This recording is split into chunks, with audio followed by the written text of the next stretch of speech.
Hello दोस्तों, आज मैं बात करने जा रहा हूँ चाचा चौधरी और राका का आतंक कॉमिक्स के बारे में और साथ ही साथ उन दूसरी स्टोरीज़ के बारे में भी जो मैंने आपको राका की सीरीज़ वाली वीडियो में बताया था कि मेन स्टोरी के साथ कुछ कुछ कॉमिक्स में दूसरी कहानियाँ भी पब्लिश की गई थी जो मेन कहानी से इसका कोई लेना देना होता नहीं था। जैसे मान लो एक ही कॉमिक्स के अंदर मल्टीपल कहानियाँ होती हैं ना, वैसे। तो सबसे पहले राका का आतंक कॉमिक्स के बारे में बात करता हूँ। तो क्योंकि ऑफ कोर्स कि आपको पता ही है कि मैंने ये पिछले साल ही खरीदी थी और पहले मेरे को लगा था कि ये मेन स्टोरी से इसका लिंक होगा और जिसके बाद की कॉमिक आई थी अविरल अविरल गंगा, उसके साथ भी। लेकिन मतलब क्या है कि मैंने हर तरह से इस कॉमिक को जो ओरिजिनल सीरीज़ है उससे कनेक्ट करने की कोशिश की, तो कहीं से भी कोई कनेक्शन नहीं मिला। मतलब कहने मतलब ये है कि इसके इवेंट रैंडमली पिक किए गए हैं। बस इसका जो मेन उद्देश्य है इस कॉमिक को बनाने का वो सही है कि एक मैसेज कन्वे करना था कि क्योंकि स्टोरी का प्लॉट ये है कि एक वायरस आता है जो धरती पे फैल जाता है। कैसे आता है, क्यों आता है और राका का आगमन धरती पे कैसे, मतलब क्या है कि राका का आगमन तो ये तो क्लियर नहीं है कि किस पॉइंट से आता है। पर ऐसा लग रहा है कि रैंडमली ये कहानी बनाई गई है राका को लेके। बट हाँ, जो स्टोरी का मैसेज है भी कैसे वायरस से फाइट करना वो अच्छा है, लेकिन कॉन्सेप्ट अच्छा है। लेकिन मुझे क्या है कि राका को यूज़ करना वो कोई अच्छी बात, मतलब ऐसे टाइप में यूज़, मतलब क्या है कि क्योंकि राका जैसे मैंने कहा कि एक बहुत बड़ा नाम है डायमंड कॉमिक्स में। तो मतलब उसको रैंडमली यूज़ करना ये उस कैरेक्टर की तौहीन है। और मैं तो यही कहूँगा कि डायमंड कॉमिक्स को समझना चाहिए कि राका के कैरेक्टर को ऐसे रैंडमली रैंडमली ना लेके आएँ। नहीं तो मतलब क्या है कि उस कैरेक्टर की वैल्यू टाइम के साथ ख़त्म हो जाएगी। और मैं सबसे पहले बताता हूँ कि जो ये कॉमिक है ये प्योर ग्लोसी में आई थी। और स्टोरी तो मुझे अच्छी लगी अगर मैं राका वाले एलिमेंट को हटा दूँ। ले जो आर्ट वर्क है कहीं कहीं जगह पे तो बहुत अच्छा लगता है, लेकिन कई कई जगह पे बिल्कुल बेकार लगता है। और मुझे एक चीज़ की और शिकायत है इस स्टोरी से रिलेटेड, मतलब मैसेज वाली स्टोरी ठीक है, लेकिन राका वाली एंगल से बता रहा हूँ मैं कि इस कॉमिक को पढ़ के कहीं से भी जो राका की जो पुरानी कॉमिक्स है जो फील इन कॉमिक्स में आती हैं राका को लेके, वो इसमें बिल्कुल भी नहीं आती, ना इसमें ना अविरल गंगा में। मतलब चाचा चौधरी साबू और बाकी कैरेक्टर्स के ऊपर जो आर्ट वर्क है वो फिर भी मतलब अच्छा लगता है देखने में। लेकिन जहाँ जहाँ राका की अपीयरेंस होती है वहाँ वहाँ राका बहुत अजीब लग रहा है। वो जैसे देख लो कि ये राका का लुक है, राका पुरानी कॉमिक जैसा बिल्कुल भी नहीं लगता। हालांकि बाकी सभी कैरेक्टर्स थोड़े बहुत फिर भी चलो मैच कर जाते हैं, लेकिन इसमें राका कहीं से भी राका नहीं लगता। हालांकि जो स्टोरी की एंडिंग है अभी राका को कैसे ठिकाने लगाया वो एक बहुत ही चीज़ अच्छे तरीके से बताया गया है। लेकिन वही है कि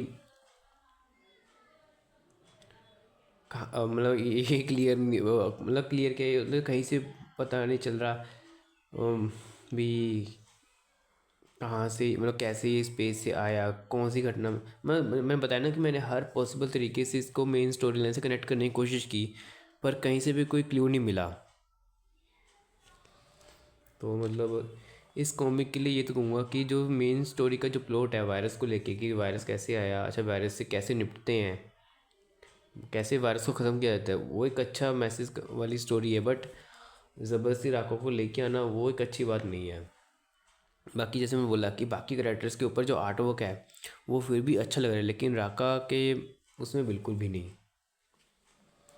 तो ये है इस कॉमिक की बात।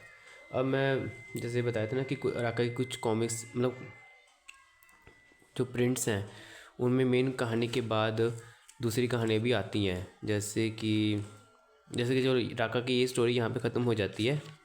एक सेकेंड, ठीक है, ये स्टोरी यहाँ ख़त्म हो गई। अब जैसे ये होगी ना अगली कहानी चाचा चौधरी और सोने के सिक्के, ऐसे में। तो ये वाली कहानी है चाचा चौधरी और सोने की सिक्की, इसमें क्या होता है कि चाचा चौधरी कहीं जा रहा होता है, मतलब टहल रहा होता है, तो उसको एक बंदा दिखता है। वो परेशान होता है, कुछ ढूंढ रहा होता है। वो चाचा चौधरी पूछते हैं भी क्या ढूंढ रहे हो। वो बोल रहा है कि मेरे पुरखों ने मेरे लिए सोने के सिक्के छोड़े लेकिन कहीं मिल नहीं रहा। चाचा चौधरी बोल रहा है कि इस खाने में देखो। तो वो बोलते इसमें नहीं होगा। पर जब वो चाचा चौधरी जब बोलता है देखो, वो देखता है तो उसको वाकई में सोने के सिक्के मिलते हैं। उतने में डाकू धमाका सिंह आता है और सोने के सिक्कों को लेकर चला जाता है। तो जो वो बंदा होता है वो चाचा चौधरी से हेल्प मांगता है कि धमाका सिंह मेरे सिक्के ले गया, मुझे दिलवाओ सिक्के। तो ठीक है, चाचा चौधरी अपने हिसाब से धमाका सिंह को सबक सिखाता है और उस इंसान को उसके सोने के सिक्के वापस लौटा देता है।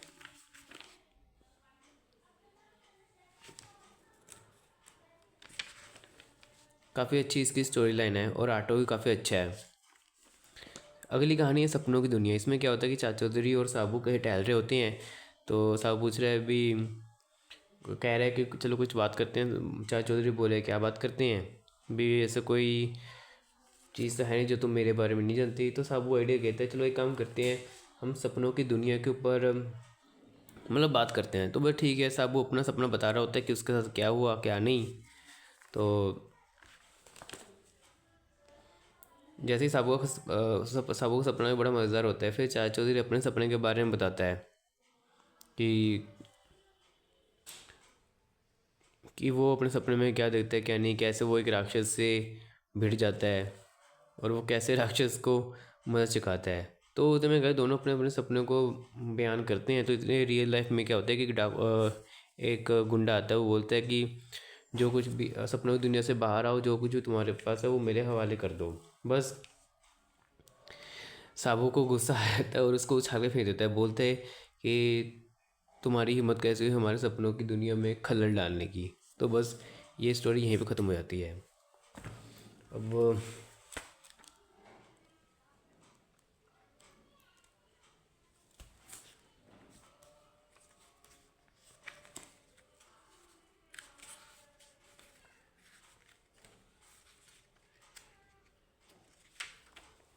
अगली कहानी है चाचा चौधरी और स्मगलर्स। इसमें क्या होता है कि जो पुलिस दो लोग आपस में बात कर रहे होते हैं पुलिस हेडक्वार्टर में।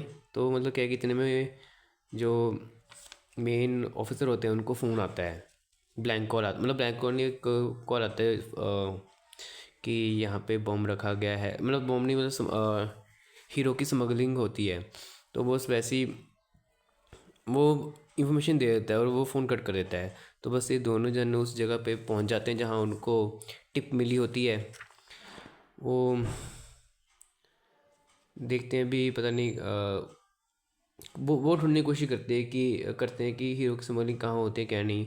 वो रहता है कि उनको कुछ नहीं मिलता, तो इसी चक्कर में वापस चले जाते हैं। तो उनको लगता है कि किसी ने मजाक किया है।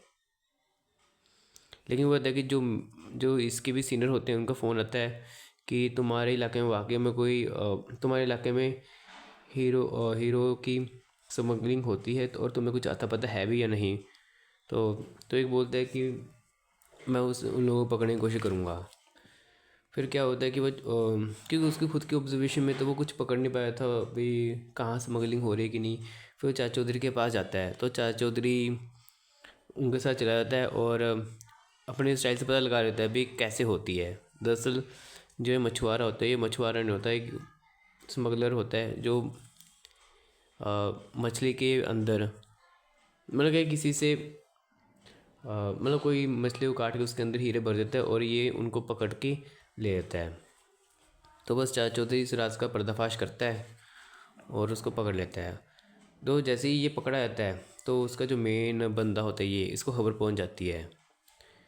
तो इसको गुस्सा आता है कि ऐसे कैसे हो गया। तो मतलब ये सोचते हैं कि अब चाचा चौधरी को ख़त्म कर देना चाहिए। तो बस ये अपने हिसाब से चाचा चौधरी को ठिकाने लगाने की कोशिश करते हैं। लेकिन चाचा चौधरी है और साबू भी साथ में होता ही है। तो साबू देख लेता है कि ये बंदा चाचा चौधरी को गोली मारने जा रहा है। तो बस सही समय में आके उसको मज़ा चुका देता है। अगली कहानी है सिल्की सिस्टर्स। इसमें क्या होता है कि अ, थोड़ी बहुत बस एक लाइट कहानी स्टार्ट होती है। अभी ये पूछता है कि तुम तो पगड़ी क्यों पहनते हो, तो ये बोलते हैं कि मैं इसलिए पहनता हूँ ताकि मेरी बीवी जो भी बात बोले वो मेरे कानों में ना पड़े। बस हल्की सी यहाँ पे कॉमेडी हो जाती है। तो उसमें से क्या होता है, एक बुढ़ी आती है, वो ना एक चाचा चौधरी के पास, वो बोलती है कि अ, दो लड़की हैं, सिस्टर्स हैं, जो उसको लूटने की धमकी दे रही हैं, जो हैं सिल्की सिस्टर्स। तो चाचा चौधरी बोलते हैं कोई बात नहीं, तुम चिंता मत करो, तुम्हारा बाल भी बांका नहीं होगा। तो ठीक है, मतलब बूढ़ी अपने घर चली जाती है, लेकिन वही बात है कि जो सिल्की सिस्टर्स होती हैं बूढ़े को लूट के चली जाती है। तो रास्ते में साबू दिख जाता है। तो बस वही है कि गाड़ी से टकराव हो जाता है, लेकिन वो सोचती है कि चलो पीछे से चले जाते हैं, पीछे पीछे से चाचा होते कि ट्रक से टक्कर हो जाती है। तो बस वो है कि दोनों मिलकर सिल्की सिस्टर्स को पकड़ लेते हैं, और ये वाली कहानी यहाँ पे ख़त्म।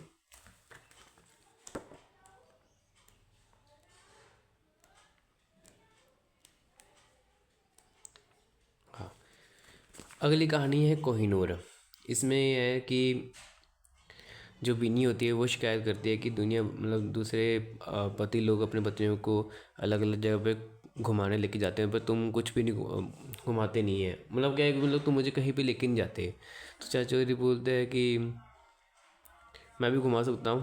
वो बोलती कैसे, बोले टीवी से देख लो, दुनिया में मतलब टीवी में सब कुछ दिखाया जाता है, तो यहीं से घूमना कर लो। बस बिनी चिढ़ जाती है। तो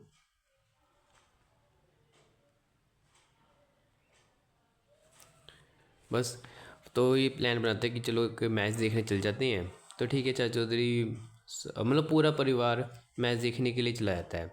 तो मतलब क्या है कि चाचा चौधरी बोलता है, मतलब मिन्नी बोलती है कि कोहिनूर का क्या करना है। तो चाचा चौधरी बोलते हैं कि उसे वही रहने दो। तो ठीक है, जो ये दो बदमाश होते हैं ये उनकी बात सुन लेते हैं। तो वो सोचते हैं कि चलो अच्छा मौका है कि चाचा चौधरी का घर खाली रहता है, तो आराम से उस कोहिनूर हीरो को उड़ा लेते हैं। वो बहुत ढूंढने की कोशिश करते हैं, उनको कहीं भी कोहिनूर नहीं मिलता। इतनी देर में चाचा चौधरी और उसका पूरे परिवार घर में आते हैं। तो ये दोनों को पकड़ लेते हैं। तो ये पूछता है कि हम इसकी तलाश में आते हैं कोहिनूर की, तो हमको मिला नहीं। चाचा चौधरी बोलता है कि कोहिनूर हमारे पैरट का नाम है।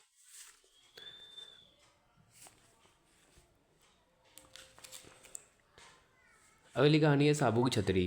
तो मतलब इस कहानी में क्या होता है कि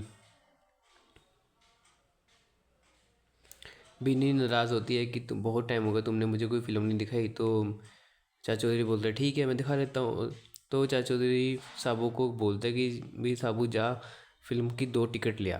तो मतलब क्या कितने में बारिश शुरू हो जाती है, तो साबू साबू अपनी छतरी लेके जाता है, टिकट खरीद लेता है। लेकिन जब वापस आता है तो एक चोर होता है, वो उसकी छतरी को चुराने की कोशिश करता है। तो क्योंकि ऑफकोर्स बारिश भी बहुत तेज़ पड़ रही होती है, हवा भी बहुत चल रही होती है, तो छतरी उस चोर को उड़ा के ले जाती है। तो बस जैसी बारिश ख़त्म होती है, वो छतरी है उस की चोर को कीचड़ में फेंक देती है, और ये कहानी यहीं पे ख़त्म। अगली कहानी है साइंसदान डॉक्टर कलाम। तो बीनी चौधरी से पूछ रही है कि आज काम में क्यों नहीं गए। तो वो बोल रहा आज मन नहीं है। वो बोल रहा कि चलो ऐसा है तो तो काम घर के काम करवा दो। तो चाचा चौधरी बोलते हैं चलो मैं काम पे चला जाता हूँ। तो एक तरफ क्या होता है कि जो ये लोग होते हैं वो एक साइंटिस्ट को, जिसका नाम डॉक्टर कलाम है, उनको अपहरण करना चाहते हैं, ताकि वही न्यूक्लियर प्रोग्राम को करने के लिए।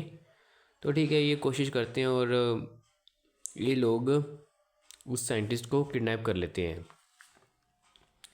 तो मतलब क्या है कि चाचू इतने में आया था और उसको किडनैप होने से बचा लेता है। तो बस वो इसी से खफा होके जो लीडर है वो बोलता है कि मैं कहा कि अगर वो नहीं आया तो उसको ख़त्म कर देते हैं। तो ठीक है, ये लोग जाते हैं, उससे चाचा चौधरी भी कहीं जा रहा होता है। तो ये लोग कोशिश तो बहुत करते हैं बम से उड़ाने की, और बम से कार को उड़ा भी देते हैं जिसमें वो साइंटिस्ट होता है। इतने में साबू गाड़ी को बचा लेता है और साइंटिस्ट की जान बचा लेता है। अगली कहानी है लुटेरे। तो इस कहानी में क्या होता है कि धमाका सिंह का प्लान होता है कि किसी का अपहरण करना है। तो वही लूट किस भी तो बोलते हैं अपहरण करते हैं, वो बोलते हैं कि बोलते हैं नहीं इसमें रिस्की है वो है ये। तो फिर लास्ट में ये प्लान बनाते हैं कि चलो हमें किसी बैंक को लूटते हैं। तो ठीक है, वो बैंक में जाते हैं तो पता चलता है कि चाचा चौधरी उस बैंक की रक्षा कर रहा है। तो वो सोचते हैं कि चलो पीछे के दरवाजे से चलते हैं। पीछे के दरवाजे चलने की कोशिश करते हैं तो वहाँ पे उनको साबू खड़ा हुआ मिल जाता है। तो सोचते भी एक काम करते हैं, चलो हेलीकॉप्टर से हेलीकॉप्टर चलते हैं और छत पे छलांग लगा देंगे। तो ठीक है, धमाका सिंह छत पर छलांग लगा देता है। तो क्या होता है कि जैसे ही छलांग लगाता है तो धमाका सिंह दोबारा उछल के ज़मीन पे गिरता है। चाचा चौधरी बोलता है कि इसी वजह से हम लोगों ने जो छत है वो रबड़ की बनवाई थी जो बाउंस करती है। ऐसे में धमाका सिंह फिर से पकड़ा जाता है। अगली कहानी है मिसेस माला। तो साबू बोलता है कि कहानी सुनाओ। तो चाचा चौधरी कोई कहानी सुनाने लग जाता है, ऐसी छोटी मोटी कहानी। तो इतने में क्या होता है, एक औरत आती है, वो बोलते हैं कि मैं मिसेस माला हूँ और मुझे कुछ टाइम के लिए सिक्योरिटी गार्ड चाहिए। तो बोलता है कहाँ, वो बोलते हैं मेरे घर पे। तो वो बोलते हैं कि भी मुझे किसी पार्टी में जाना है और घर में रखवाली के लिए कोई चाहिए।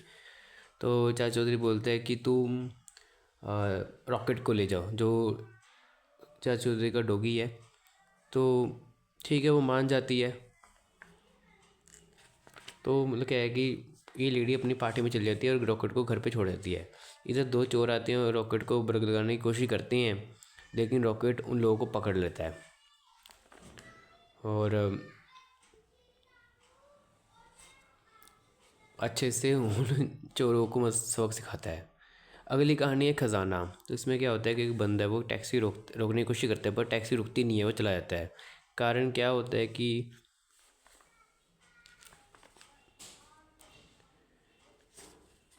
क्योंकि ये इसलिए करना चाहता है क्योंकि इसके पास ना 100 किलो की चांदी हुआ है, जो वो अपने जगह पे पहुंचाना चाहता है, लेकिन कोई जाने को तैयार नहीं है। तो साबू वहाँ से निकलता तो वो बोलता है कि चलो मैं पहुंचा देता हूँ।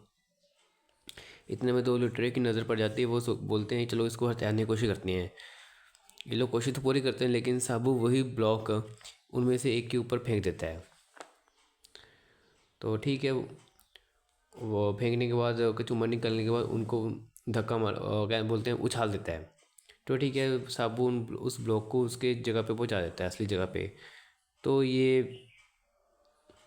दोनों पहले से गुस्साए हुए होते हैं, तो बोलते हैं भी चाचा चौधरी के साथ ही है तो इस चाचा चौधरी को मार देते तो हमारा बदला पूरा हो जाएगा। ये लोग चाचा चौधरी को मारने की कोशिश करते हैं, बट वही बात है कि चाचा चौधरी है, उनको सबक सिखा देता है।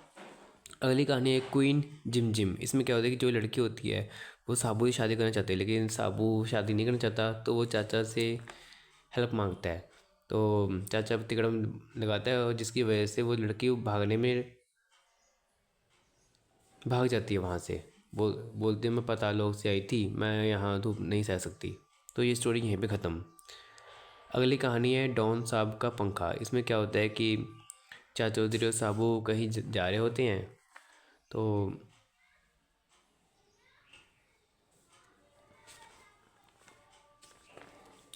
कि उनको इनविटेशन आया होता है कर्नल फटफट की तरफ से कि चलो खाना खाने के लिए।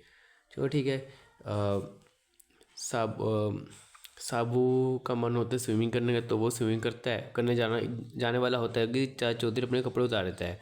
कर्नल पूछा कि तुम कपड़े क्यों उतार रहे हो। पहले तो वो खुद सजेशन देता है कि तुम भी उतार दो, लेकिन वो मानता नहीं है। तो इतने में क्या होता है, साबू छलांग लगा देता है तो सारा पानी उछल जाता है। तो बस दोनों के ऊपर पानी गिर जाता है, लेकिन चाचा चौधरी तो पहले से ही पता था कि क्या होगा।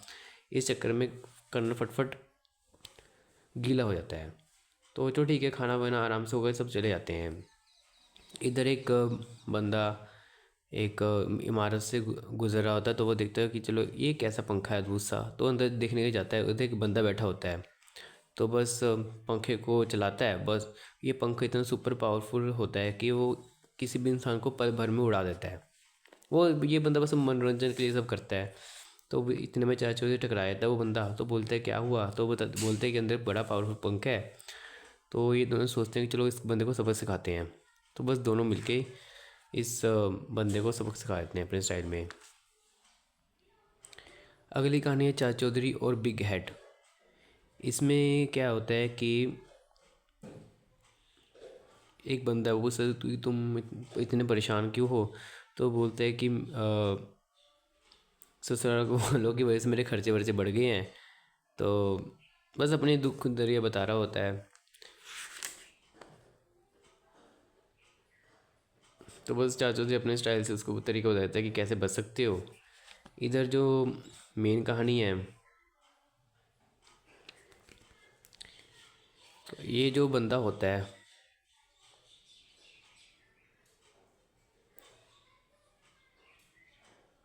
मतलब ये अपने आप को अमेरिकन होने का ढोंग रचवाता है और बोलता है कि मैं ये वो तुम्हारा फ़ायदा कर दूँगा, मतलब झांसा देने की कोशिश करता है। और वो क्या झांसा, तो इसके लिए आपको पूरी स्टोरी ही पढ़नी पड़ेगी।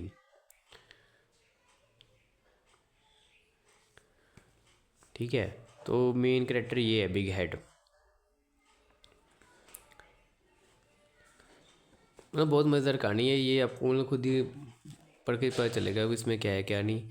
तो ये बस ये लगा लो कि जो ये बंदा है ना पिंक कोट वाला, ये चाचा चौधरी से हार जाता है, बस इसको बदला लेना है और पैसे रिकवर करवाने हैं। तो ठीक है, चाचा चौधरी इसको भी छक्के छुड़ा देता है। अगली कहानी है भूत टैक्स। इसमें क्या होता है कि रात के दौरान एक आदमी अपने घर पे सो रहा होता है, इतने में एक आकृति होती है। वो बोलते हैं कि अपनी आंखें खोलो, ये खोलते हैं, पूछता कौन है, ये बोलते हैं कि मैं भूत हूँ और मैं अपना टैक्स लेने आया हूँ। तो बोलता है कितना, ये पहले वो घबरा जाता है, फिर ठीक है उसको 500 रुपये दे देता है इस बंदे को। ठीक है, जब अगले दिन ये उठता है तो पूछता है, उसका नौकर आता है तो ये पूछता है कि आप परेशान क्यों हो? तो ये बोलता है कि भी कल एक भूत आया तो वो टैक्स लेके चला गया। तो नौकर बोलता है कि ऐसी बात किसी को मत बोलना, नहीं तो लोगों को पागल समझेंगे। मतलब ये कि ये बंदा डरा हो तो होता ही है। तो ये चाचा चौधरी के पास जाता है, उसको बताता है कि ये कहानी है। तो चाचा चौधरी को पहले ही से ही शक हो जाता है इस सब चीज़ों का, भी कोई गड़बड़ है। तो बोलता है कोई बात नहीं, आज रात को मैं तुम्हारे साथ रहूँगा। क्या होता है कि उसके बेड की बजाय चाचा चौधरी खुद लेट जाता है, तो ये आता है अपना टैक्स वसूल करने के लिए। तो चाचा चौधरी बोलते हैं कि इस खिड़की पे चले जाओ, वहाँ पे पैसे रखे हैं, ले जाओ। चाचा चौधरी उसको वहाँ तक पहुँचने की हेल्प करता है, लेकिन वो एक टूटी हुई सीढ़ी रखा होता है जिसकी वजह से गिर जाता है। पता चलता है ये उसका खुद का नौकर ही था, जो उसको भूत बन के पैसा ऐंठने की कोशिश करता था, लूटने की। अगली कहानी है गुलामों की बिक्री। तो इसमें क्या होता है, एक बंदा है, वो उसके पास कुछ लोग होते हैं, वो सूस जैसे होते हैं बेचना, वो ये बिक्री, गुलामों की बिक्री कर रहा होता है ये बंदा। तो इस बंदे को ऐसा होता है कि अब इसकी नज़र साबू पे पड़ जाती है, तो इसको भी खरीदना चाहता है या गुलाम बनाना चाहता है कि वो बेच सके। तो साबू ही है, आराम से उस बंदे को छक्के छुड़ा देता है। अगली कहानी है कहानी छेदी लाल की। इसमें क्या है कि दो लोग हेलीकॉप्टर में होते हैं। तो उनका प्लान होता है कि जो छेदी लाल है इसके माल हथियार लिया जाए। तो वो चलो ठीक है कि छेदी लाल को, मतलब क्या है कि जो उसका माल है उसको उठा लेते हैं, लेकिन इस चक्कर में छेदी लाल भी उछल जाता है। तो बस क्या है कि बाहर होने की वजह से मतलब क्या है कि रस्सी टूट जाती है और वो छेदी लाल पानी में गिर जाता है। उधर चाचा चौधरी और साबू निकल होते हैं, तो दोनों मिलकर उसको बचाते हैं। ठीक है, तो बचाने की कोशिश करते हैं, वो एक चिमनी के ऊपर फंस जाता है, फिर वहाँ से उसको निकालने की कोशिश करते हैं। बस यही बहुत चार कहानी चल रही होती है। तो एंड में बच उसका बचाव कर ही लेते हैं। अगली कहानी है जोरो विस्की। इसमें क्या है कि दो पहलवान आपस में लड़ रहे होते हैं, दोनों अपनी ताकत का प्रदर्शन कर रहे थे। उनमें से एक बोलता है, जो ये वाला है, ये अपने आप को सुपर पावरफुल समझता है, भी ये कर दूँ वो कर दूँ। फिर बोलता है कि चलो मैं दीवार तोड़ के दिखाता हूँ। पता चलता है कि ये दीवार की दूसरी तरफ साबू और चाचा चौधरी बैठे थे। तो बस साबू गुस्सा आता है और उस पहलवान पे छक्के छुड़ा देता है, और ये कहानी यहीं पे ख़त्म।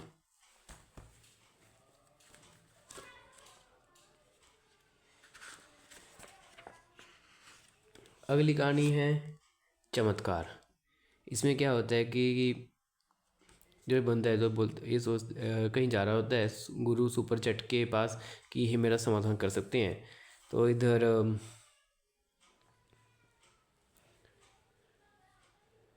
मतलब क्या है कि जो ये बंदा ना वो इस बंदे से चमत्कारी अंगूठियाँ लेना चाहता है ताकि इसका भला हो जाए। तो ये जो बंदा होता है वो उसको चमत्कारी अंगूठी देता है, बोलता तुम्हारा भला होगा, ये होगा वो होगा। तो ऐसे करते करते काफ़ी लोगों को चमत्कारी अंगूठियाँ बांट देता है।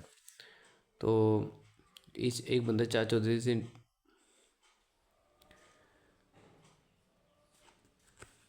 जो बच्चा है बस वो इसके हल्की सी इसके साथ कॉमेडी चल रही होती है। तो जैसे मैं बताया कि जो ये बंदा है काफ़ी लोगों को चमत्कारी अंगूठी बेच चुका होता है, लेकिन क्या होता है कि ऑफकोर्स कि वो एक फ्रॉड होता है कि ऑफकोर्स किसी को फ़ायदा तो होता नहीं है। तो वो इस बंदे के घर पे पहुंचते हैं, लेकिन वो होता है कि जो सिक्योरिटी गार्ड है वो फायर कर देते हैं भगाने के लिए। ठीक है, फिर सभी लोग मिलकर क्या करते हैं, चाचा चौधरी के पास जाते हैं कि उसने हमें लूट लिया, ये कर लिया। ठीक है, तो चाचा चौधरी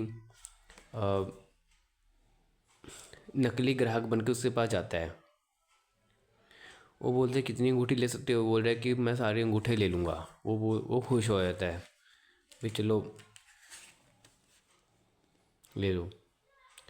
वो अंगूठियाँ उसके पास ले आता है तो चाचू जी सारी अंगूठियाँ आग में जला देता है। और वो गार्ड्स को बुलाने की कोशिश करता है, लेकिन गार्ड्स को तो ऑलरेडी सब वो पहले ही ठिकाने लगा चुका होता है। तो इस बंदे का भांडा यहीं पे फूट जाता है।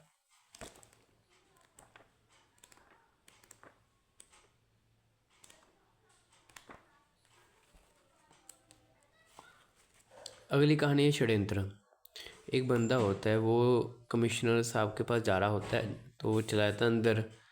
तो मतलब ये एक बहुत ही जानी मानी हस्ती होती है। तो कमिश्नर से कोई काम होता है। तो एक्चुअली क्या है कि ये कमिश्नर के पास एक सीडी लेके आता है, वहाँ से उसे पता चलता है कि इस बंदे को एक सीडी उस हाथ लगे कि आतंकवादियों की एक सीडी हाथ लगे जो बोलते हैं कि हम ये करेंगे हम वो करेंगे। तो पुलिस तुरंत एक्टिव हो जाती है उस मतलब इन गिरोह को इस गिरोह को पकड़ने के लिए, और वो गिरोह को पकड़ भी लेते हैं। लेकिन जो मेन इस इनको पकड़ लिया जाता है, जो मेन हेड होता है वो इससे बड़ा गुस्सा हो जाता है। वो सोचता है कि जो कमिश्नर है मैं उसको मार दूंगा। इतने में चाचा चौधरी देख लेता है, तो चाचा चौधरी उस जो मेन बंदा होता है उसको सबक सिखा देता है और उसको पुलिस के हवाले करवा देता है। अगली कहानी है पिच और पैसा। बस वही है कि जो ये कहानी है क्रिकेट बेस्ड कहानी है भाई, कि फोर्स की पिच बहुत इंपॉर्टेंट रोल प्ले करती है। तो इनका ये मकसद होता है कि एक बंदे 20 बंदों को पकड़ लिया जाए, तो इसको पकड़ के ना पिच अपने हिसाब से बनवा लिया जाए ताकि जो पार्टी इन लोगों ने खरीद मतलब जो टीम पे इन लोगों ने पैसा लगवाया होता है ताकि ये लोग जीते हैं। पर ये मना कर देता है। तो ये लोग इसको किडनैप कर लेते हैं, बोलते हैं कि चलो तू ना सही हमारा ही आदमी पिच बना देगा। तो मतलब क्या कि जैसे घर वाले होती है चाचा चौधरी के पास आते हो, बोलते हैं कि मेरे पति को किसी ने किडनैप कर लिया, अब छुड़वा दो। तो ठीक है, चाचा चौधरी और साबू मिलके पहले तो उस जगह की तलाश करते हैं, फिर अपने ही स्टाइल में इन लोगों को सबक सिखाते हैं और उसको छुड़ा लेते हैं। अगली कहानी है जैकपॉट। ये जो ये बंदा होता है अखबारों में वो कुछ ढूंढ रहा होता है, उसकी पत्नी पूछ रही है भी क्या ढूंढ रहे हो, बोल रहा है कि 10 करोड़ की लॉटरी लगने वाली है, लग सकती है। तो बोलती है कि तुम अपना सारा पैसा यहीं पे खर्च कर देते हो। लेकिन फॉर्चुनेटली क्या होता है कि उस बंदे की लॉटरी लग जाती है, तो ये लोग बड़े खुश हो जाते हैं। तो बस ऑफ कोर्स की लॉटरी लग गई तो पूरे इंडिया में इसका डंका बजना ही था। तो क्या होता है कि जो मैडम दाना है ये करेक्टर, इसको भी पता चल जाता है। तो बस ये लोग प्लान बनाते हैं कि जो ये सेठ है इसको लूट लिया जाए। तो ये लोग घबरा जाते हैं और चाचा जी के पास चले जाते हैं। चाचा जी बोलता है कि तुम फिक्र मत करो, तुम्हारा पैसा एक भी पैसा चोरी नहीं होगा। तो ठीक है, इतने मैडम दाना आती है और लूटने की कोशिश करती है, लेकिन वही है कि चाचा चौधरी रॉकेट और साबू अपने ही स्टाइल से उनको पकड़ लेते हैं, उनको सबक सिखा देते हैं। अगली कहानी है जूता चोर। इसमें दो बंदे बैठे होते हैं, तो ये पूछ रहा है कि यार तेरे जूते फटे हुए हैं। तो वो बोल रहा है कि मैं महसूस कर रहा हूँ कि मुझे जूते बदलने की ज़रूरत है। तो ये बोलते हैं कि जूते खरीदने की क्या ज़रूरत है, तुम चुरा सकते हो किसी और के जूते। तो ये बोलता है ठीक है। तो चाचा चौधरी कहीं टहल रहा होता है और थक जाता है तो वो सो जाता है। एक्चुअली वो घर पे सो ही रहा था कि उसकी बीवी उसको जगा देती है, तो सोचता है कि बाहर ही सो जाता हूँ। तो ये तो चोर होते हैं, चाचा चौधरी का जूता चुरा लेते हैं और अपना जूता वहाँ छोड़ देते हैं। लेकिन पता चलता है कि जो चाचा चौधरी का जूता है वो नीचे से उसके सोल ही गायब होते हैं। तो वो सोचते हैं कि चलो अपना ही जूता वापस ले आते हैं। नहीं, जूता वापस नहीं आते भी, अ, जो बास्केट है चाचा चौधरी का उसको चुरा लेते हैं।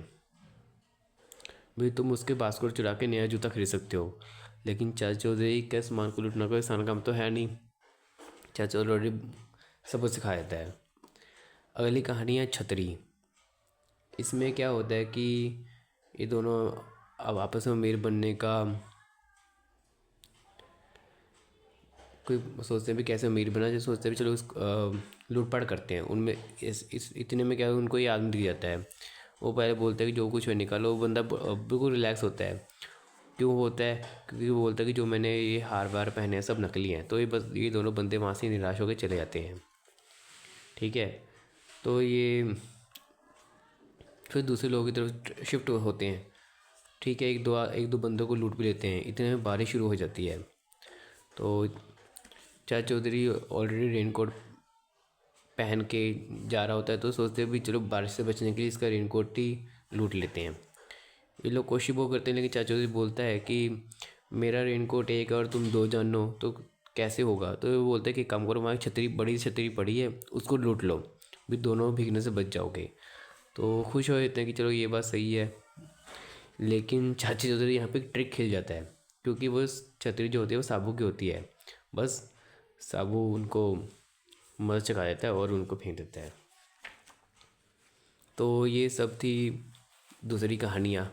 बस लास्ट में इसके लिए बस यही बोलूँगा कि राका मतलब बाकी स्टोरी तो अच्छी है, मैसेज कन्वे करती है, लेकिन राका के लिए कोई सर पैर नहीं है। और मैं यही कहूँगा लास्ट में कि इस कैरेक्टर को और यूटिलाइज मत करो, जितना है उतना ही रहने दो। नहीं तो सही में इस कैरेक्टर की वैल्यू एक टाइम पे आके ख़त्म हो जाएगी।